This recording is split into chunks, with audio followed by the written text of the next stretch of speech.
Hello everyone and welcome to Don Bosco Youth Network. So today we are talking about healthy relationship.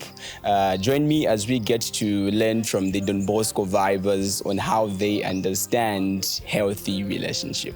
So some of the key qualities of a relationship that includes a trust. You need to be able to trust each other, and effective communication. So when we talk about effective communication, we're not really talking about the phone calls, no, but we really have to consider the fact that every person has got the way they feel about certain things.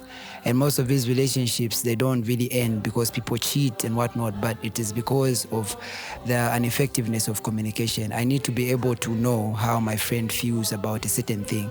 And my friend needs to know how I feel about a certain thing. For example, if I don't love how they speak to me, I don't love it when they yell at me. It is very much important for us to communicate. I need to tell you, you need to tell me. And then one of the other important things is emotional support. So when we talk about emotional support, we know we now live in an era where most of the people are dealing with mental health. Some of them are dealing with past trauma. So as friends, especially people in a relationship, we need to be able to communicate. We need to be able to give each other that support, the emotional support, because you might not know what someone is dealing with underground, from families, work, school, and any other thing. So we need to be able to give each other that support, that emotional support, being there for one another, making sure that someone is assured that whatever happens, even in a place of darkness, that one friend will be there for me. That one friend will stand by me. That one friend will support me. What are some of the red flags in a relationship that young people should watch out for? So some things that people can note in relationships is where if someone feels drained and unsafe and unworthy, that might not be the safest kind or the best kind of relationship for them. When it comes to relationships of boyfriends and girlfriends, where someone is always put down and they feel a sense of unworthiness in that relationship, it might not be the best kind. Some things to also note when someone is always being put down, being controlled, and experiencing bad behavior from their partner, that is not the safest place for one to be in. How can one balance personal goals, education, and relationship without negatively affecting the other? Some of the key essentials of healthy relationships that can affect balancing education and relationships is prioritization and time management. And in addition to this, I think we can also add setting boundaries.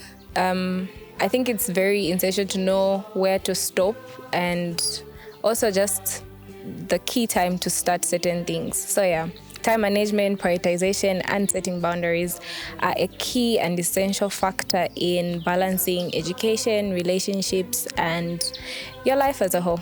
So the importance of being in a healthy relationship is because it has a huge role to play when it comes to somebody's mental health. And for young people, most of us are the ones that are going through different mental health issues. We are battling with growth, we are battling with adapting, we are battling with different things that tag along with growth. So it is very, very important that young people are in healthy relationships so that their mental health is not tampered with, and just so that their partner should be like their biggest source of strength in times when they are low, when things are not working out and you just feel like life is not going right. A healthy relationship will always be like your backbone most of the time. So this is the reason why I think it is important for young people to be in healthy relationships. But also, it shapes you in a certain way as you grow, especially if you are dealing with a very mature man or mature woman, or if both of you in the relationship are mature enough, there's a way it's going to shape you, and it has a huge impact on your growth. How do Salesian values help build a healthy relationship? So some of the Salesian values, like kindness, also encourage us to have values of love and also to practice service. So by practicing these in the daily interactions that we have as young people, we can build relationships that are based on the genuine care and also understanding, just as Don Bosco did. Love is never love until you give it away. Always remember to spread love to everyone that lives around us. I've been your host for today, Patrick, and don't forget to subscribe and share our YouTube channel. Thank you. All hail to you, Don Bosco. You were so young and so. Come back again and help us rejuvenate our world.